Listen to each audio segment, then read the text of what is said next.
preacher, Perry Stone.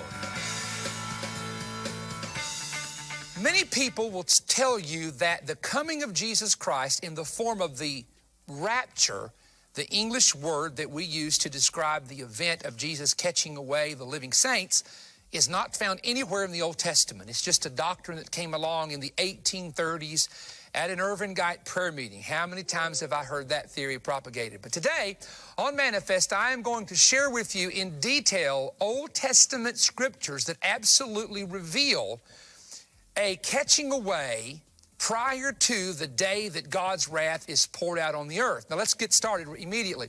We know that if we read the book of Revelation, that the time of God's wrath is the time called Great Tribulation.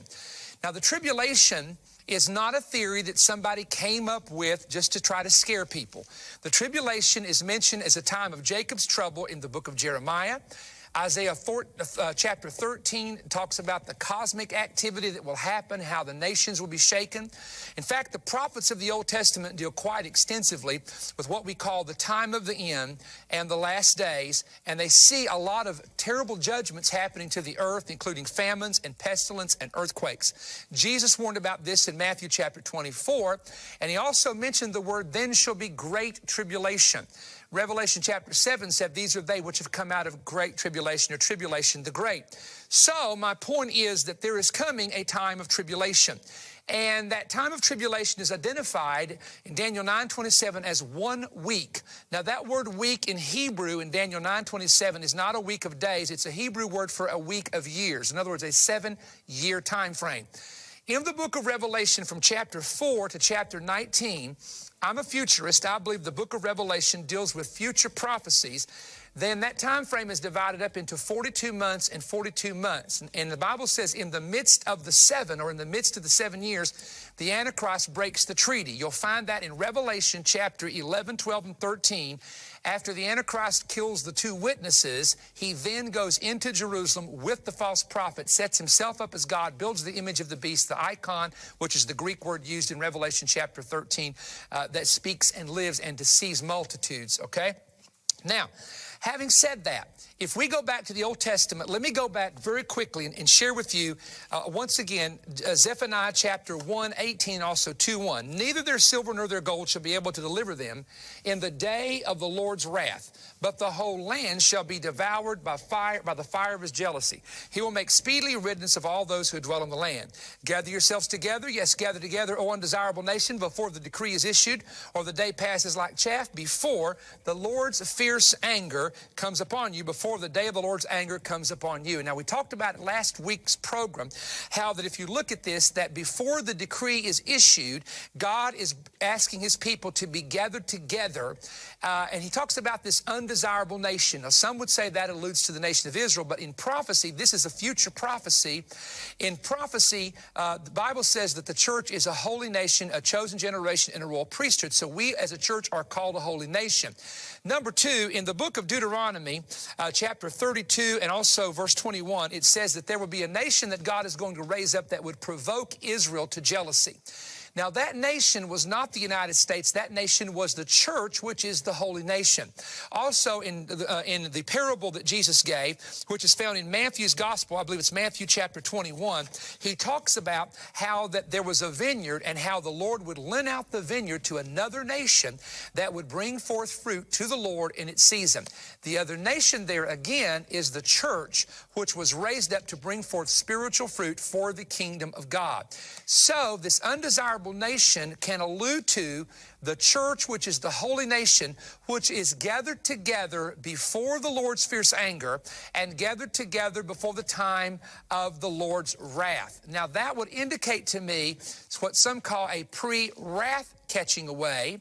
And someone says, well, the wrath of God is the middle of the tribulation toward the end. Well, in chapter 6 of Revelation, it talks about the wrath of the Lamb in the breaking of the first 6 seals of that 7-sealed book that the Lamb opens in chapter 5 of Revelation. Later on in the book of Revelation, however, it talks about the wrath of God.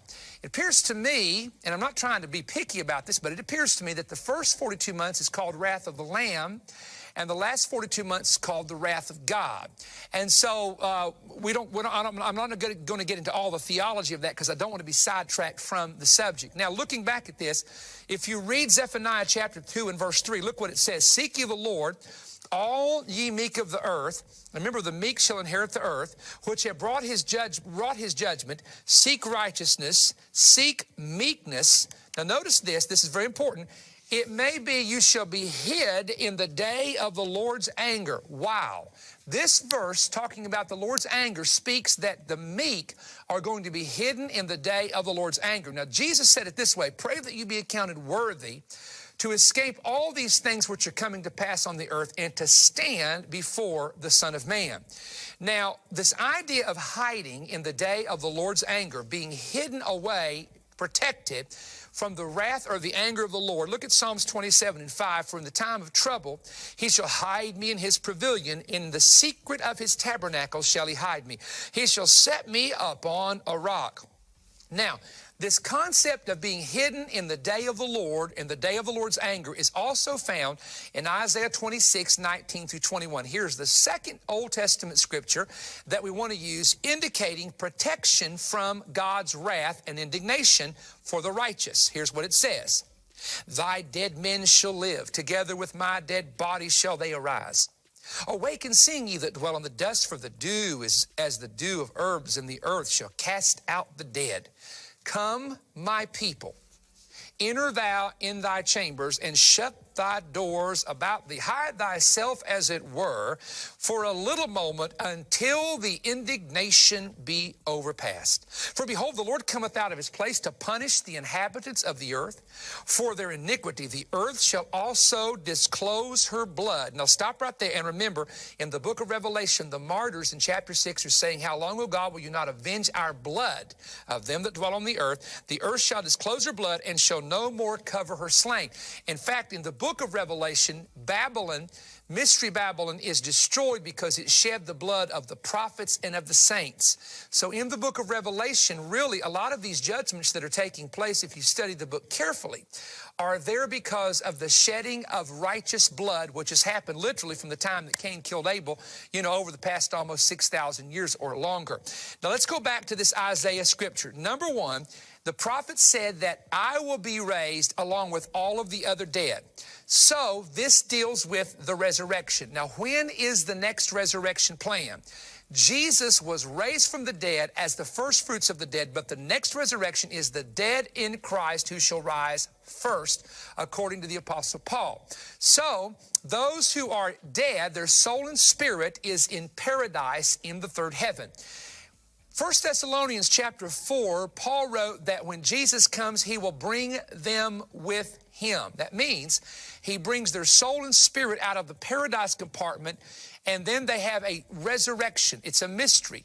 Behold, I show you a mystery. We shall not all sleep, but we shall be changed in the moment, in the twinkling of an eye, at the sound of the last trump. For the trumpet shall sound, and the dead shall be raised. All right? So there's the resurrection. So he says, thy dead men shall live, together with my dead body they shall arise. Arise, you that sing in the dust, because the earth shall cast out her dead. This is the resurrection of the righteous. Now watch what happens. Number two, he says, now come, my people, and enter thou into thy chamber and shut the door. Now the word door here is very interesting, because if you will go to the parable of the 10 virgins in Matthew's gospel, you will discover that 5 were wise and 5 were foolish. And the 5 that were wise had additional oil because the bridegroom delayed his coming.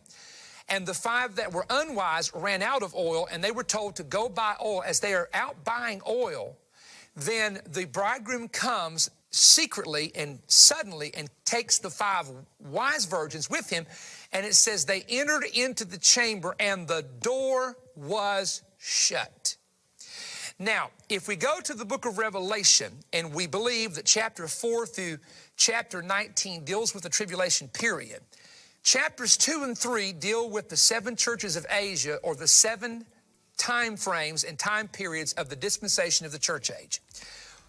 After that, John says, he hears a voice saying, come up hither, and immediately he is in the Spirit on the Lord's day. There's a transition from Revelation chapters 2 and 3, the church, to chapter 4, which is the scene of the temple in heaven. Now, he says, I saw a door in heaven open. Now that word door is a Greek word that means a literal portal or opening, meaning John wasn't just using some kind of symbolic allegory to describe. No. He saw a door. He saw an opening, and he was caught up into that opening. Now, once you pass through the door, then the door is shut. That's why you have in the parable of the 5 wise virgins, they enter into the bridal chamber, and the door is shut. So watch this. Enter into your chambers and shut the doors about thee. Now, why are you entering into your chamber, your secret place, and shutting the door about thee for a little moment till the indignation be past? Now, indignation is a word that is used, Daniel 11:36, representing the indignation of God or the wrath of God or the judgments of God that are going to be poured out on the earth. And he said, hide yourself for a little moment, meaning that this isn't going to last forever. It's for a time period. And if you'll read the Bible, the 7 vials, 7 trumpets, and the 7-seal book, 6 seals, 6 trumpets, and 6 vials totally deal with judgment striking the earth. And so we see that this indignation only lasts for a moment. Then what happens? The Lord returns. And it says God is going to come out of his place to punish the earth for shedding the innocent blood. And you will find that in Revelation 6 when the martyrs say, how long, O God, will you not avenge us of our blood of those that dwell on the earth? Revelation 20, souls are beheaded for the testimony which they hold. And Mystery Babylon is judged because she shed the blood of Christ and the blood of the saints and the prophets. So the judgments of the indignation God will send in the tribulation are based on, more than anything else, this is important you understand this, shedding innocent blood. Look at 50 million babies aborted in America. And now we want to know why we're having land problems with water pipes busting in one city with 2 million people out of drinking water. Water on the coast getting polluted by oil. Someone says, oh, come on, Perry, this is all natural stuff. Let me tell you, without going into detail, many of the judgments that the angels pour out in the book of Revelation, the 6 trumpets and the 6 vials that are poured out, many of them can be equated to an asteroid, and there will be an asteroid strike the earth in the book of Revelation. Volcanic eruptions, which the ash will cover the sky and darken the sun, and tsunamis. Those 3 things people will look at and think it's a natural disaster, but the earth, the Bible said, is groaning and travailing under the weight of the shed blood and the weight of sin. And so the Lord spoke to me. I don't want to get sidetracked here, but this was years and years ago, and I began to tell some partners. The Lord spoke to me and said, when America gets near the level of 50 million aborted babies, God said, I'm going to allow the hedge to come down on parts of the United States, and they're going to see a lot of difficulty that they've never seen before. So what's sad is the politicians of America and even our Supreme Court does not understand the Bible. You cannot shed innocent blood. And so the innocent blood of righteous people, and I believe even children, if you read Matthew 23, Jesus said that Jerusalem would be destroyed because of the blood shed from Abel to Zechariah, whom they slew between the porch and the altar. So in this time of indignation in the book of Revelation, especially the tribulation, it's about blood being shed in the earth and the blood crying up to God for vengeance. And that's why the earth shakes, the earth quakes, and the terrible things happen, because Paul said the earth is in travail waiting to be delivered. So when you read, let me say this, when you read again Isaiah chapter 26, verses 19 through verse 21, it absolutely tells you that when the dead are raised, that the righteous are going to go into a chamber and be hidden until the indignation be past. So if the tribulation is 7 years in length, first 42 months is the wrath of the Lamb. Last 42 months is called the wrath of God. Then we can understand that the righteous have to be in heaven. Jesus said, where I am, there you may be also. So the righteous have to be in heaven with the Lord, protected during this time of indignation. Now here again, we're dealing with the catching away of the saints and the resurrection of the dead in Christ in a concept that the English theological word is rapture. Last week we talked about the history of that word. We talked about you can use the phrase gathering together, caught up together, the phrase general assembly from Hebrews 12, and also the phrase translation of the saints. Use any of those phrases if you're uncomfortable with the word rapture. It's simply a theological word used to describe the event. Now, I want to go back over 3 verses here. And 1 Thessalonians chapter 4, 16 through 17 says we're going to be caught up. That's what happens to the living the moment Christ returns. 2 Thessalonians 2, 1 says we are gathered together. That's when the living and the dead meet together in the air. and we immediately go into the heavens. And then Hebrews chapter 12 and 23, I love this, talks about the general assembly of the church of the firstborn, and that is where we meet in heaven. So you got three things here I want you to understand. One is the saints being changed and caught up to heaven. The second term means the living and saints meeting together in heaven in the air. And the third term is the living saints and the dead saints and the angels meeting together in the temple of heaven at the great assembly or the general assembly. So any of these terms or phrases can be used to describe what we use as the English word rapture. All right? Now, let me talk to you for a moment, because I want to go ahead and share this with you again. When you begin to talk about the rapture of the church, and again, I use the term, I could use gathering together or catching away, but there'd be thousands of people watching me saying, what does it mean by gathering together and catching away? The word rapture has been an established theological word to describe the event that occurs in 1 Thessalonians chapter 4, 16 through 17, Ephesians 1 and 10, 2 Thessalonians chapter 2 and verse 1, and so forth. Now, here's the argument that you hear. And I get letters on this. The rapture is a false teaching. The rapture is heretical doctrine. And I have sat down with people from time to time who taught that, and I would share with them what I'm getting ready to share with you next week. And they looked at me and said, I've never heard anything like this. Nobody ever taught me this, Brother Perry. I always believed that it was heresy from this book that was written. I won't name the man's book, where he traced it back to the 1830s, or a preacher on television that's very well known who says he doesn't believe in it. He thinks it's a modern fabricated doctrine. Now remember this, for someone to say the rapture is a false doctrine is the same thing that the Roman church said about Martin Luther when he preached the just shall live by faith. It's the same thing that mainline denominations said when the outpouring of the Spirit hit at Azusa Street. They said it was a heresy and a demonic doctrine. It's the same thing that denominationalism said about the great healing revival from 1948 to 1955, when my father, who came out of that era, saw men pray for people in tents. Men in tents pray for people. Let me rephrase that. And girders would fall off of people. Deaf ears would be opened. Blind eyes would be opened. And great miracles would happen. It's the same thing that classical Pentecostals began to say about the blessing teaching that the charismatics brought in the 1980s. I can remember sitting under ministers. That's heresy. And now these classical Pentecostal churches, some of them are having terrible financial difficulty. And I told one the other day, I said, the reason you're having difficulty is I heard you preach for 30 years that God doesn't prosper people. Now, how can you expect to have the blessing of God when you're not telling people God will bless them for their giving? And I'm not trying to rebuke anyone here. I'm simply making an observation. Well, now the preterists and other organizations are telling us that we don't know what we're teaching. We're teaching heresy. We're teaching false doctrine because we're teaching about a rapture of the church. And I will just simply say to you that there is a reason why this teaching resurfaced when it did. How often have I heard somebody say, well, it was in the 1800s that the teaching of the coming of the Lord resurfaced? Well, duh.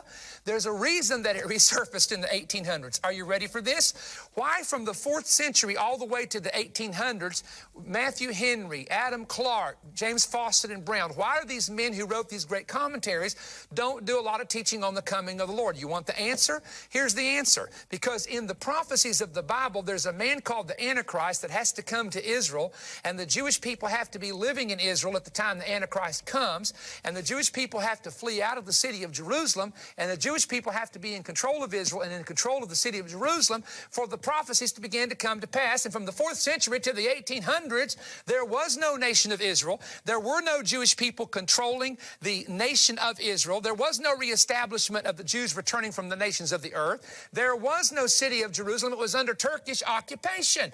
The Turks had it from 1517 to 1917. Now, you pray tell me, how is anybody supposed to get up and preach the coming of Jesus Christ for the saints and the resurrection of the dead when the coming of the Messiah for the saints and the resurrection of the dead are linked to Israel being a nation, Jerusalem being the capital, the Jews returning from around the world, the land of Israel blossoming like a rose, and the nations surrounding Israel being her enemies, wanting to destroy her. That's what the prophecies teach about the time of the end.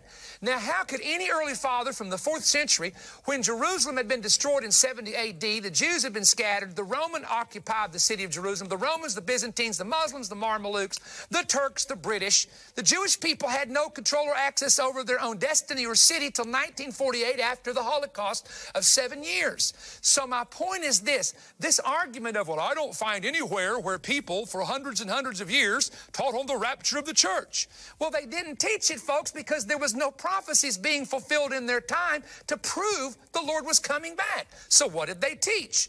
They basically taught Jesus coming to set up his kingdom on earth, or number two, they taught the church was to set up the kingdom on earth. That's what Augustine taught. St. Augustine taught that the church was going to set up a rule for 1,000 years on earth. And the Roman Catholic Church for approximately 1,000 years attempted that. The Byzantine branch of the Christian church, which was the Eastern branch, attempted that for 1,000 years.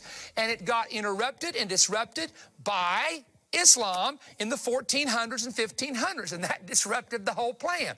So my point is, the reason we see this teaching restored in the 1900s and now the 21st century, the prophecies related to the return of the Messiah are now being fulfilled. Whoa, that's a lot to say. Now, I'm not through with this series. I tell you, I was only going to go 3 weeks with this, but I got to pick this thing up and go a little bit further because I still haven't got to some of the deep teaching I want to get to. So next week, we're going to plow even deeper, explaining the reason for the rapture, the escaping the time of trouble. I have a Perry Stone.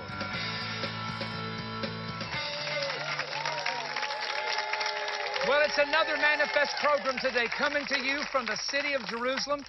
Now, I want you to stay with me. If you've never stayed with an entire Manifest telecast, I'm going to give you two, actually it's more than two, but two revelations that in my lifetime of preaching 34 years, I did not know till 2 weeks ago. Yeah, think about that. Now, I want to ask you a question. What does it mean to be on the right hand of God or on the left hand of God? A lot of people may not know how to answer that. If you will go to the scripture, we're going to go to the book of Job in a moment. Job said that he was living on the left hand of God where he doth work. And if you go into, for example, the Jewish thought of the right and the left hand, you know, at creation, there was darkness and light created. And the Jewish concept was that light was on the right hand and the darkness was on the left hand. And then if you go into some of the concepts of the 10 Commandments, they talk about the ones where thou shalt, which are positive, and thou shalt not, which are to some considered negative.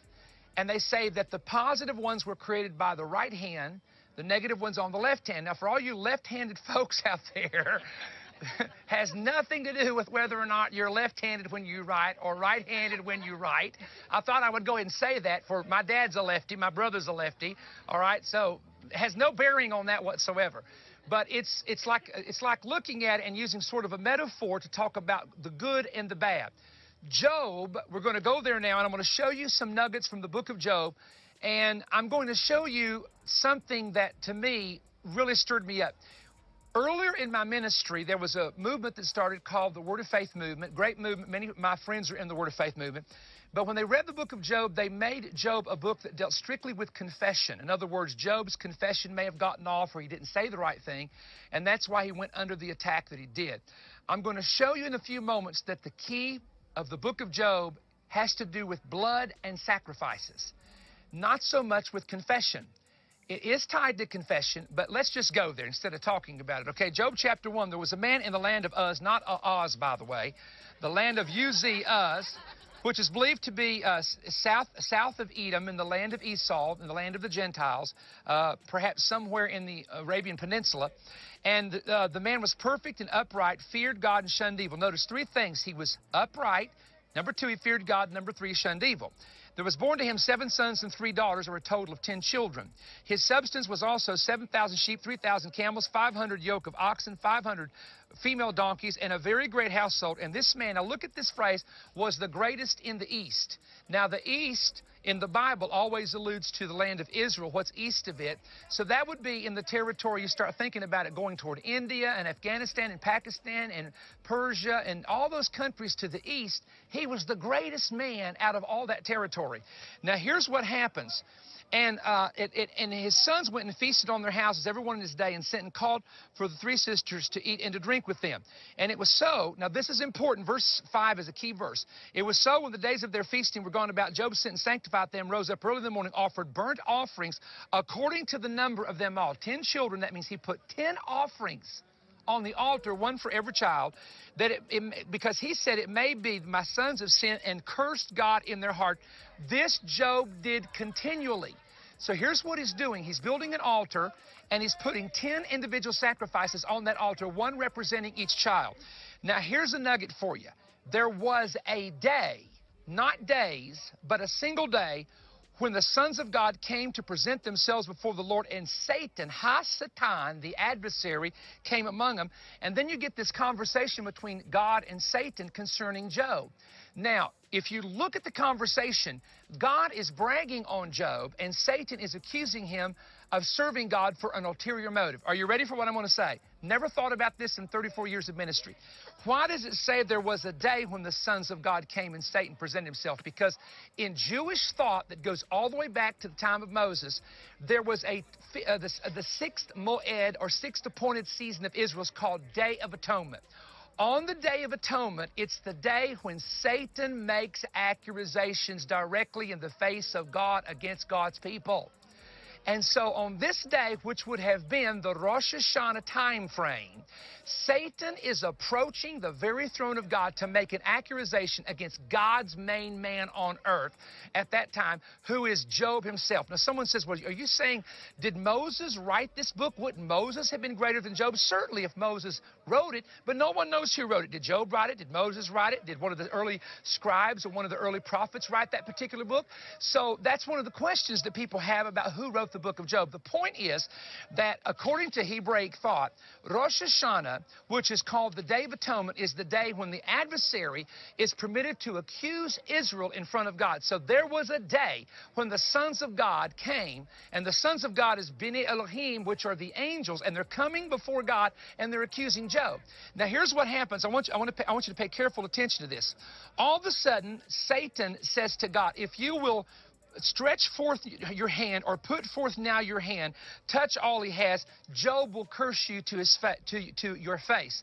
Now, when you read this in the English Bible, put forth your hand, we think it means that Satan is saying to God, take your hand and move it and hit Job with your hand. That's not what it means there. Now, watch what I'm going to do. If I were to say to someone, remove your hand, we know what that means. But if I were to say, stretch your hand forth, we think it means to go forward with it that way. Literally, what Satan is saying to God is, take your hand that's on him and move your hand, not on him, but away from him. See, oh my. I have a friend of mine in Texas, Lamarck, Texas, Walter Hallam, that taught me this. He said, Perry, people misunderstand what it means when we talk about the judgment of God, because they think that God is in heaven just looking at something saying, I think I'll attack that, but I won't attack that. Well, that looks bad, so let me get that. See, the hand of God, as long as the hand of God is on you, the favor of God is on you. As long as the hand of God's on you, the blessing of God is on you. As long as the hand of God is on you, the enemy is not able to get in, because it forms a protective hedge the way it did with Job. However, if God ever lifts his hand, that's when the hedge is removed and the enemy is able to come in. Even it could be natural disasters, it could be difficulties that come, attacks of satanic powers. So as long as the hand of God is on something, Satan can't get in it. But if the hand of God is lifted, he can get in. See, Satan knew there was a hedge around Job. The word hedge there is a very interesting word, because it's like creating a barrier or creating a stronghold or a fortress around someone. Now, there's been debates for years as to what was the hedge that God put around Job. Some people said, well, it was a thorn bush. Well, listen, a thorn bush is not going to keep a devil out. You understand? A devil's a spirit. In the book of Psalms, it says, the angel of the Lord encampeth round about them that fear God and delivereth them. And I believe that encampment round about is what Job had. He had an encampment of angels around about his property, round about his family, round about him. And the enemy tried to get in and could not get in, because the angels encamp around about those that do what? Say it. fear the Lord. And so what did Job do? He feared the Lord. So he fits the pattern of an individual that could have angelic protection. So in other words, God literally withdrew the angels of protection around his property, giving Satan permission to go in. Now here's what happens. Now stay with me, because this is going to get very interesting here in a moment. Trust me. All of a sudden, number 1, verse 15, the Sabines came in and began to attack. And then the fire of God, verse 16, came and destroyed the sheep. Verse 17, number 3, the Chaldeans came in 3 bands, took the camels, carried them all away. Then the worst part that happened is verse 19. A wind came from the wilderness, smote the 4 corners of the house, and fell upon the 10 kids. Now, I want you to imagine, probably within a day, of losing all 10 children in your family, losing all the wealth that you had. No animal is left. Now, you've got to get this point. At that point of time, there was no blood sacrifice. What Satan took from Job, you got to remember, how was the hedge there? What kept the hedge up? What kept the hedge up was the fact that Job offered blood on an altar continually. Are you listening? Because in that day, the hedge would have been the sacrificial blood. Can I prove it? Right out here on the Temple Mount years ago, centuries ago actually, when the angel of God was coming to destroy Jerusalem and had the sword out, remember the story? And how David built an altar on the threshing floor of Ornan the Jebusite, which is right there near the dome, where the dome is, the rock under the dome. And it says after he put the blood offering out, the angel put his sword away. Do you know that in Exodus chapter 12, when it talks about the blood of the lamb at Passover, the blood of the lamb kept the destroyer out of the house. So in other words, in the Old Testament time, the sacrificial blood of an animal was the protective hedge that kept the enemy out. So watch this. In the early part, he's got blood. His children are protected. When God removes his hand, the first thing the devil takes is everything that has blood in it. So Job cannot run to the altar and put a blood sacrifice on the altar. Therefore, he cannot keep the hedge up. Are you listening? Because once God would have seen the sacrificial blood, God would have been required by his law and the duty of his righteousness to be moved by the sacrificial offering. So, you know, we talk about Job as a faith book. Oh, it certainly is, but it's more than that. It's a book that talks about the power of blood. Now, let's keep going here. All of a sudden, we read a verse, and I want to read this to you. Oh, wow. Okay? Job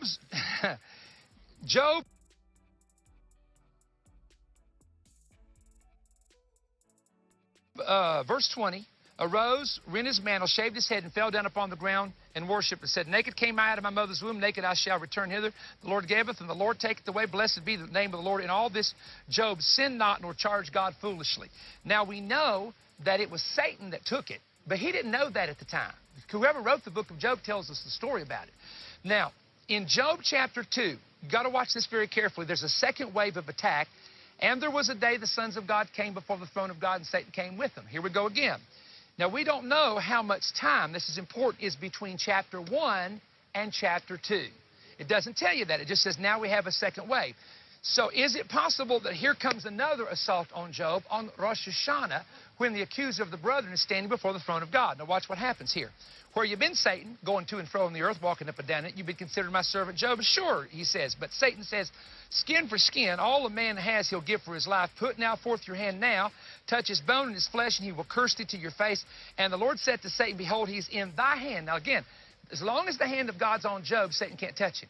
When God moves his hand, now Satan's hand can move. You see what I'm saying? Now watch what happens. Satan went forth from the Lord, smote Job with sore boils from the sole of his foot to his crown. He took a potsherd and began to scrape himself withal, sat down among the ashes. Now, in every translation, English translation of the Bible practically, here's what it says. His wife said to him, dost thou retain thy integrity? Curse God and die. Now, I'm going to give you a nugget. You go to any Hebrew Bible, and you read what she actually said, and here's what she said. Do you still retain your integrity? Bless God and die. The Hebrew word, we checked it out during this trip in a Hebrew Bible, is the word for bless and not the word for curse. There's a whole nother Hebrew word for curse. So here's what she said. Just bless God and die. She's saying, thank him for what he's done, but now it's bad and it ain't going to get better for you, so you might as well die because you're as low as you get. Then Job answers her. Is that not good? Because, here's what he says. You speak as one of the foolish women speaks. Shall we receive good at the hand of God and not receive evil? And all this Job didn't sin with his lips. So here's what he's saying. You're saying to me, just bless God for what he's done and then die in this condition? He's saying, wait a minute, woman. I blessed him when it was good. I'll bless him when it's bad too. So she was trying to say, bless him for the good, but don't bless him for what's going on now. That's the point. Just bless God and now die. So she's not looking into a future that's blessed. He is saying, God's taken care of me in the past, and I'm just going to keep blessing him anyhow. Isn't that amazing? Woo! Well, that's powerful. Now, here's the part that really got to me. Several years ago, I was preaching on the book of Job at a church, and for 7 days and nights, he didn't say anything. He sat in his ash heap. He's got sores all over his body. Then in chapter 3, verse 1, after this, opened Job his mouth and cursed his day. Now, look, at verse 1, he curses his day. He talks about, actually, if you keep reading this, he starts talking about, let him curse the day that I was born, because it didn't shut up the doors of my mother's womb. Why didn't I die from the womb? All of a sudden in chapter 3, Job is not cursing God. You know what he's doing? He's cursing himself. He's saying, I wish I would have never been born. I wish I would have died. It would have been better for me never to see the light of day. Now watch this down here. All of a sudden, we come to the end of chapter 3, and Job just goes, for the thing which I greatly feared has come upon me, and that which I was afraid of has come unto me. Now, I have read that for years, and I thought, this is how it was preached when I was a young man. It was preached that, okay, Job confessed something wrong. Somewhere he said something he shouldn't say, and now he's saying, the thing which I feared with my confessions come upon me. And some people point back to the fact that he kept putting the blood offering on the altar because he was afraid his children had cursed God, okay? Well, there's no record of his children cursing God, but all of a sudden he starts cursing his I wish I hadn't been born. It would have been better for me to die. And then he stops and says, now the very thing which is cursing that I was afraid of has come unto me. In other words, I'm opening my stupid mouth right now and cursing myself, which is the very thing I didn't want my kids to do. You understand what I'm saying? So it really does not imply anywhere in the text that he lost his confession as far as that's concerned, but he's saying to himself, the very thing that I tried to protect from happening to my kids, I'm turning around, opening my mouth and saying stupid stuff. So there is an element of that, but you got to understand, he never sinned against God. He never sinned with his mouth. It says it twice in the book of Job. All right? Now, in the middle of the trial of losing everything he had, just imagine losing your home, 10 children, attending their funerals, having sores breaking out in your body that are absolutely unbearable. All of a sudden, God has a way in the middle of the worst trial you go through of encouraging you. In Job, Job chapter 23, he says, behold, I go forward, but he's not there, and backward I cannot perceive him. On the left hand where he doth work. He says, I'm living on the left hand of God. I'm not on the right hand. I'm not in the favor. I'm in the middle of the trial. There's the verse that has the word left hand on it, on the left hand of the Lord. But in the middle of the trial, let me read this verse to you. This verse says, surely there's a vein for the silver and a place for gold where they refine it. Iron is taken out of the earth, brass is molten out of the stones. He setteth an end to darkness and searcheth out all perfection, the stones of darkness and the shadow of death. Now, right in the middle of the trial, he says, surely there's a vein of silver. Here's the imagery he's giving you. He's in the earth in a dark mine. He can't see anything around him. But he says, if I keep digging in this darkness long enough, I'm going to hit a vein of silver. Now, most of the folks who watch Manifest, you know that silver is the metal that represents redemption. So when you hear about silver, it means redemption. So Job is like saying, I know it's dark where I am. I know I'm down here searching, but you cannot find gold on the surface of the earth. You have to dig to find gold. You've got to dig to find silver. You've got to dig to find precious stones. So he says, if I can hold on long enough, if I could just hold on long, I'm talking to somebody. If I can hold on long enough, I'm going to hit a vein of redemption. I'm going to hit a vein of silver. And then he goes on. I love this part down here. He says, because here's the key. There's a path that no fowl knows, where the vulture's eye has not seen, where the lion's whelp have not trodden it, nor the fierce lion have passed by it. So he's saying, there is a path. I don't know where it is, but I'm going to find it, where that roaring lion isn't going to get me. There's a path where that old vulture, you know, vultures can be compared to evil spirits. He's not going to get me. Now, if you go into the Bible, and we're going to go toward the end of the book of Job and show you two nuggets here. You know, Job's friends come along. He's got 3 friends that weren't real friends, actually. They're telling him, you know, you got hidden sin in your life, and that's why God did it, and God's trying to bring you down because you've got pride in your life, and you had so much money you didn't know what to do with and did get. So Job has to answer all their crazy questions, all right? So finally, God himself gets tired of it. And God shows up in the whirlwind in two things. These are the two strangest passages in the Bible. When manifest is over, don't do this till it's done. Go to Job chapter 40 and 41, especially, 39, 40, and 41. There's a creature in chapter 40 called Behemoth. Then there's something called Leviathan in chapter 41. This Leviathan is like a sea monster. The Bible even says it's a sea monster, a serpent with 7 heads in Isaiah. And so you get to reading this thing, you get to looking at this, okay, and you're saying to yourself, what is God doing here describing this weird thing that's over the children of pride, that no man can defeat it with natural weapons, all right? This is, Leviathan has always in the Bible been a picture of Lucifer or Satan, the fallen angel, right? Why does God come down and tell Job about Leviathan? Here's the reason why. Because the Bible said in the law of Moses, if the thief be found, he has to give back double. So, Job did not know who the thief was, but God did. Now, watch what happens. After God reveals Leviathan in chapter 41, you come over here to 42, and God says to Job's friends, I didn't like the way you talked to my man Job. So here's what you're going to do. Woo! Take you 7 bulls, 7 rams, go to my servant Job, offer a burnt offering that my servant Job shall pray for you, and I'll accept him, lest I deal with you after your folly. So, Job has no blood. All his animals are stolen. But God then tells these 3 friends that's been hanging around him, you go get some animals. The ram and the bull were the high priest's offering in the temple, right? He says, go build an altar, put some blood on that altar. When the blood got on the altar, Job interceded for the friends and forgave his friends for what they said. And then we read this. Then the Lord turned the captivity of Job when he prayed for his friends and blessed him with twice as much as he had before. And then they started bringing gold and money.